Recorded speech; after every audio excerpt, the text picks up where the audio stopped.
여러분 안녕하십니까? 4월 27일 목요일 뉴스투데이 강원입니다. 전국적으로 엠폭스 양성자가 확산되는 가운데 강원도에서도 첫 확진자가 나왔습니다. 강원도 보건환경연구원에서 양성 판정을 했는데 국내 감염으로 추정되고 있습니다. 이송미 기자가 단독 보도합니다. 강원도에서 첫 엠폭스 양성자가 나왔습니다. 강원도 보건환경연구원은 강릉시 보건소로부터 의뢰받은 환자의 검체를 분석한 뒤 엠폭스 양성 판정을 내렸습니다. 이어 질병관리청으로부터 최종 확진 판정을 받았습니다. 하지만 강원도 보건당국은 확진자의 신원과 감염 경로에 대해서는 공개를 꺼리고 있습니다. 역학 수사를 저희가 담당하는 게 아니고 검체에 대한 걸 하기 때문에 다만 역학 조사를 통해 추가 접촉자 등을 파악하고 있습니다. 엠폭스 확진자는 이미 전국적으로 35명으로 늘어났습니다. 확진자의 90%가 클럽 등 고위험 시설에서 2명의 사람과 밀접 접촉한 것으로 추정되고 있습니다. 이 때문에 전문가들은 확산세를 차단하기 위해서 일부 역학 정보를 공개하고 감염에 취약한 집단을 조기 진단하는 것이 필요하다고 권고하고 있습니다. 국내 확진자들은 항문 생식기 통증과 함께 피부의 궤양이나 발진 등의 증상을 보였습니다. 엠폭스의 치명률은 0.13%, 건강한 성인은 2주에서 4주 이내에 자연 치유되지만 면역 저하자에게는 치명적입니다. 법정 2급 감염병으로 지정된 엠폭스는 유증상자와의 피부 간 밀접 접촉이 감염원으로 환자의 침구류나 식기, 의류 등을 공유하거나 접촉하는 것으로도 감염될 수 있습니다. MBC 뉴스 이송미입니다. 인천 전세 사기 사건의 주동자이기도 한 동해안권 경제자유구역의 망상 1지구 사업자 선정과 관련한 의혹이 계속해서 제기되고 있습니다. 강원도 감사가 시작되고 경찰 수사도 진행되면 사건의 윤곽이 드러날 것으로 예상되고 있습니다. 배연환 기자가 보도합니다. 동해안권 경제자유구역 망상 1지구 사업체인 동해 ECT 대표이사를 지냈던 남모 씨는 인천 전세보증금 사기 사건 주동자로 현재 구속 상태로 수사를 받고 있습니다. 망상지구 전체 사업 부지의 절반 이상을 확보해야 사업자로 선정될 수 있는데 동해 ECT는 당초 사업 면적의 28%만 확보하고도 사업자로 선정될 수 있었습니다. 경제자유구역청이 산업부에 신청해 전체 사업 면적 6.39제곱킬로미터를 3.91제곱킬로미터로 줄여졌고 이마저도 3개 지구로 분할해 동해 ECT가 1지구 3.44제곱킬로미터의 절반 이상을 확보하며 사업자로 선정된 겁니다. 이와 함께 동해 ECT가 사업자 선정 과정에서 허위 서류를 냈지만 경제자유구역청이 이를 걸러내지 않았다는 의혹도 제기됐습니다. 강원도는 다음 달 10일까지 10명의 감사위원들을 경제자유구역청으로 보내 감사를 벌인다는 계획입니다. 망상지구에 대한 여러 가지 의혹을 하나하나 이번에 사업에 대한 의문점을 밝혀지리라고 저는 생각을 하고 있고 저희들이 봐도 충분한 의혹이 있다고 저는 생각을 하고 있습니다. 강원도가 망상 1지구 사업자 선정과 관련한 고강도의 감사를 예고한 가운데 감사를 통해 제기된 의혹들의 실체가 드러날지 관심을 모으고 있습니다. 이와 함께 남 씨의 근거지가 인천이고 사업자 선정 당시 핵심 부서장 모두 인천경제자유구역청 출신으로 인천 유력 정치인 배우설에 대한 의혹이 해소돼야 한다는 지적도 나오고 있습니다. 강원도의 감사와 함께 경찰 수사도 진행되고 있는 것으로 알려졌습니다. 남모 씨 범죄자입니다. 사기 가해자인데요. 이 사람이 다른 지역에 가서 투자 사업을 실제로 벌렸습니다. 그 과정에서 고위 정치인들이 청탁과 압력을 가했다라는 제보들이 있기 때문에 특별 수사를 하고 있는 걸로. 한편 앞서 지역 주민들의 의혹 제기로 2021년 강원도 감사가 진행됐지만 문제가 없다는 결론이 내려졌고 검찰도 무혐의 처분해 당시 감사와 수사에도 문제가 있다는 주장이 나오고 있습니다. MBC 뉴스 배연환입니다. 춘천시의회 모든 상임위원회가 한꺼번에 국외 출장을 떠나 의정 활동에 공백이 우려된다는 보도 이달 초 해드린 바 있는데요. 실제로 춘천시 의원들이 해외로 다 떠나면서 우려가 현실이 됐습니다. 게다가 출장 보고서마저 수행한 의회 직원들이 작성한다는데 어떻게 바라봐야 할까요? 집중 취재 허주희 기자입니다. 평일 오전 춘천시 의회. 그런데 회의장에도 의원실에도 의원들의 모습이 보이지 않습니다. 제실 여부를 알려주는 알림판에는 단 한 명의 이름 옆에만 파란색 동그라미가 표시돼 있습니다. 이 의원만 의회에 있다는 의미입니다. 전체 23명의 의원 가운데 의장을 포함해 무려 19명이 공무 국외 출장을 떠난 겁니다. 의회 직원들도 수행했습니다. 전체 시의회 직원의 30%가 넘는 12명의 직원이 함께 갔습니다. 이 때문에 전문위원실도 곳곳이 비어 있습니다. 지난주 회기가 끝난 바로 다음 날 복지환경위원회가 가장 먼저 스위스와 이탈리아로 떠났습니다. 이어서 경제도시위원회는 일본으로, 기획행정위원회는 영국과 프랑스로 갔습니다. 기간이 겹치다 보니 24일부터 27일까지 4일 동안은 3개 상임위가 모두 의회를 비운 상황이 벌어졌습니다. 이렇게 논의를 해서 한꺼번에 가진 않고 이렇게 시간차를 두고 가긴 했는데 이번에는 아마 다들 의심하듯이 내년 총선 때문에 하반기에 가기 힘드니까 상반기에 한꺼번에 가질 않았나. 이런 지적들이 계속 나오는 건 국외 출장의 취지가 어긋나고 있기 때문입니다. 당초 목적대로 국외 출장의 경험이 정책에 반영되면 문제가 없지만 출장 보고서조차 의회 직원이 대신 써주는 관행이 되풀이되고 있습니다. 지난달 강원도 시군의회 의장단이 다녀온 체코와 오스트리아 연수도 마찬가지. 의장단 연수를 다녀온 춘천시 의회 김진호 의장도 역시 보고서 작성은 수행 공무원의 도움을 받았다는 사실을 인정했습니다. 워드 작업을 안 한다고 해서 내가 안 했다? 그건 좀 어폐가 있죠. 직원이 못 본 거는 또 내가 채울 수 있는 거고 그렇게 서로 채우는 거죠. 춘천시 의회는 국외 출장을 다녀온 의원이 정책 제안서를 작성하도록 하는 조항을 의회 규칙에 새로 담았지만 얼마나 개선될지는 미지수입니다. MBC 뉴스 허주입니다. 영월을 비롯해 작은 영화관이 있는 군 지역에선 한 달에 한 번 장애인들도 즐길 수 있는 방식으로 영화가 상영되고 있습니다. 하지만 영화 선택권이 없고 횟수도 적어서 아쉬움이 있는데요. 관련 소송에서 법원이 장애인 단체에 손을 들어주고 있어 앞으로 장애인 영화 관람이 원활해질 것이라는 기대가 나오고 있습니다. 이병선 기자입니다. 영월에서 한 달에 한 번 있는 시청각 장애인용 자막과 음성 해설이 있는 같이 봄 영화 상영 날입니다. 시야가 흐릿하거나 거의 보이지 않는 시각장애인에게는 인물의 동작과 상황을 음성에 담아 영화를 들려주고 한 남자가 온통 눈으로 덮인 벌판을 밟고 나아간다. 소리를 들을 수 없는 청각장애인에게는 지문까지 상세하게 담은 자막을 제공합니다. 지난 2018년부터 영화진흥위원회가 세계 영화관 사업자와 작은 영화관 협회 등과 함께 시작한 같이 봄 영화입니다. 시각이나 청각장애인들 같은 경우에는 그냥 일반 영화를 보기는 참 쉽진 않아요. 네, 여기는 화면 해설도 해주고 또 밑에 자막극이 나오니까 이거를 보면 이해도 잘 되는 것 같고.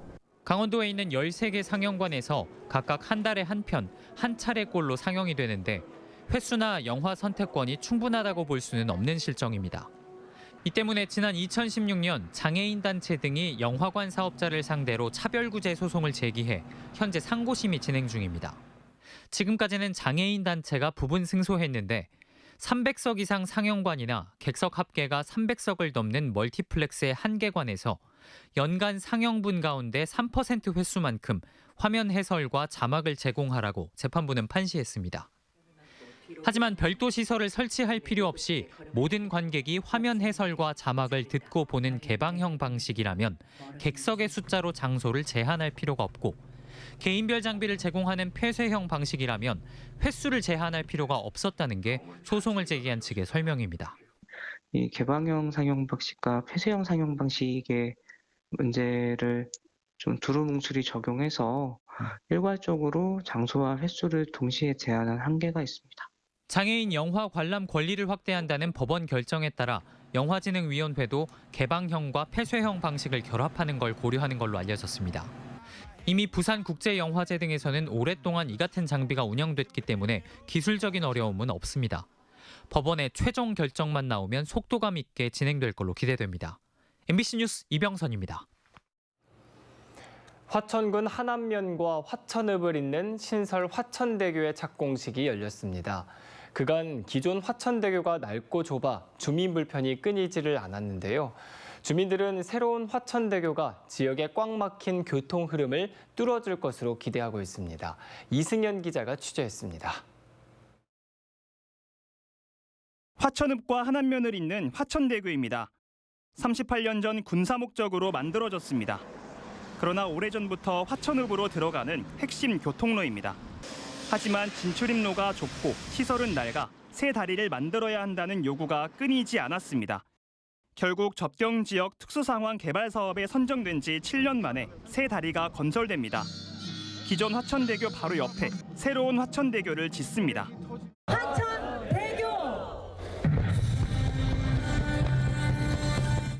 길이 408m, 2차선 다리 건설에 495억 원을 투입합니다. 2026년 4월 준공을 목표로 튼튼하고 아름다운 교량을 건설을 하겠다는 약속을 드리면서 기존 왕복 2차선 다리가 4차선으로 넓어지는 만큼 출퇴근 시간 차량 정체로 인한 주민 불편도 해소될 것으로 기대됩니다. 화천구는 이곳 위라리 쪽 다리 연결부에 원활한 교통 흐름을 위한 회전 교차로도 만들 예정입니다. 산천어 축제 기간 상습적인 차량 병목 현상과 사고 위험이 줄 것으로 기대됩니다.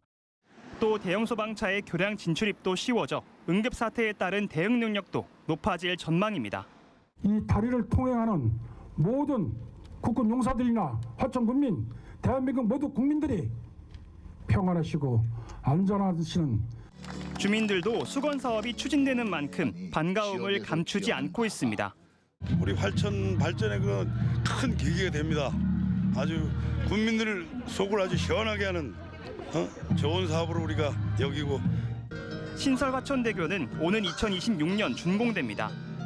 화천구는 낡은 기존 화천대교도 추후에 새로운 다리로 교체하겠다고 밝혔습니다. MBC 뉴스 이승현입니다. 강원도의회 49명의 의원들 가운데 38명이 다른 직업이나 수입이 있는 것으로 조사됐습니다. 춘천 경실련의 강원도 지방의원 겸직 실태 발표에 따르면 도의원 38명이 겸직 신고를 했고 이 중에 18명은 보수를 받고 있는 것으로 나타났습니다. 하지만 보수 금액을 밝힌 의원은 한 명도 없었습니다. 춘천시 의회에서는 23명의 의원들 가운데 14명이 겸직 신고를 했고 보수를 받고 있는 의원이 9명이었습니다. 경실련은 지방의원들의 이해충돌 방지를 위해서는 겸직을 엄격히 금지할 필요가 있고 보수를 포함한 겸직 내역도 투명하게 공개돼야 한다고 밝혔습니다. 강원도가 시군과 합동으로 동물보호센터의 유기동물 보호 관리 실태를 점검한 결과 전반적으로 양호했다고 밝혔습니다. 강원도는 춘천과 홍천, 화천 등 9개 시군 직영 동물보호센터를 점검했는데 관리 운영은 전반적으로 양호했지만 일부 보호관리실의 보온 관리가 미흡해 즉시 개선하도록 현장 지도했다고 덧붙였습니다. 아울러 보호공간 부족과 시설 노후 등 환경이 열악한 인제와 고성, 철원구는 현재 추진하고 있는 동물보호센터 신축을 서둘러 준공하도록 독려했습니다. 북부지방산림청 산림드론 감시단이 산림 내 불법 행위자 등 50여 명을 적발했습니다. 북부지방산림청은 최근 2달 동안 산림드론 감시단이 산림 내 불법 행위와 무단 입산 행위 등을 적발해 모두 57명에게 과태료 670만 원을 부과했다고 밝혔습니다. 산나물 등 불법 임산물 채취가 증가하는 다음 달에도 산림 드론 감시단을 집중 운영해 산림 보호에 적극 나서겠다고 덧붙였습니다.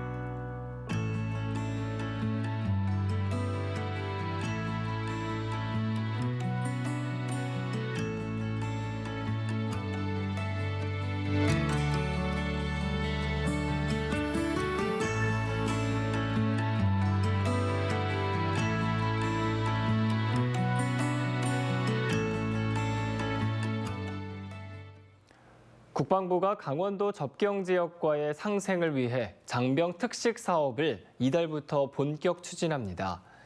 지역 상생 장병 특식 사업은 군 장병 1명당 13,000원을 한 달에 한 번 군 주둔 지역 식당이나 배달을 통해 지역 음식을 소비하는 사업입니다.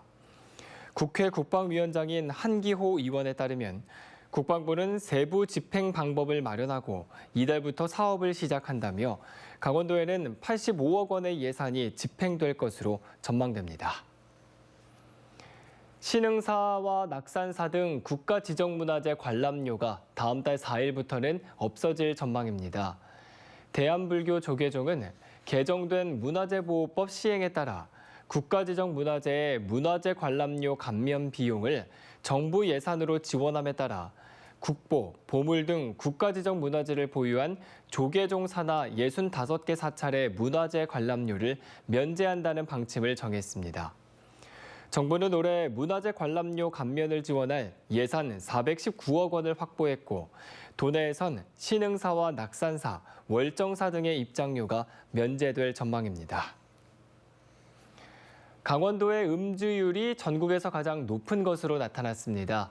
질병관리청이 발표한 2022 지역사회 건강조사 결과에 따르면 주 2회 이상 한 번의 술자리에서 남자는 7잔 이상 술을 마시거나 여자는 5잔 이상 마시는 고위험 음주율은 지난해 16.1%로 전국에서 가장 높은 수준을 기록했습니다. 매달 1회 이상 음주 여부도 나타내는 월간 음주율도 강원도는 60.2%를 기록하며 전국에서 두 번째로 높은 순위를 기록했습니다. 특히 강원도의 고위험 음주율은 3년째 상승세를 기록하면서 음주 습관 개선을 위한 대책이 필요한 것으로 나타나고 있습니다. 춘천에서도 전세 피해 사례가 발생해 춘천시가 현장 조사와 상담 창구를 운영하는 등 대책 마련에 나섰습니다. 춘천시에 따르면 지역 전세 피해 가구는 16가구, 피해액은 6억 5천만 원입니다. 특히 전세 피해자가 주로 20, 30대의 청년층으로 일상생활과 경제활동에 막대한 지장을 받고 있습니다. 춘천시는 전세 피해 규모가 더 증가할 것으로 보고 부동산 중개업소 점검반을 구성해 집중 점검에 나서는 한편 전세 피해 상담 창구를 오전 9시부터 오후 6시까지 운영합니다. 춘천시가 범죄 피해 예방을 위해 여성 1인 가구를 대상으로 안심 홈세트를 지원합니다. 안심 홈세트는 방문자가 초인종을 누르면 스마트폰을 통해 방문자를 확인할 수 있는 스마트 초인종과 문 열림 방지 장치, 휴대용 경보기로 구성되어 있습니다. 춘천시는 여성 1인 가구 중 전세 환산가액 5천만 원 이하 소액 임차 거주자를 대상으로 5월 1일부터 10일까지 신청을 받아 대학가 주변 다세대 주택 거주자를 우선 선정할 계획입니다. 원주시가 지역 반도체 관련 소재 부품 장비, 이른바 소부장 업체를 초청해 지역 반도체 산업 육성을 위한 협력 방안을 논의했습니다. 이번 간담회에는 9개 업체가 참석해 원주 지역의 반도체 관련 업체 등 산업 현황을 공유하고 원주의 반도체 클러스터 조성, 반도체 도시 조성 계획의 발전 방안을 집중 논의했습니다. 이번에 참석한 업체는 반도체를 포함해 2차 전지와 첨단 화학 산업 분야의 관련 부품을 공급하고 있습니다. 제58회 강원도민 체육대회가 오는 6월 3일부터 7일까지 강릉을 주 개최지로 열립니다. 함께 여는 강원특별자치, 함께 뛰는 행복제일 강릉이라는 주제로 열리는 이번 대회에는 축구와 야구 등 모두 41개 종목에서 12,000여 명의 선수단이 참가할 것으로 예상됩니다.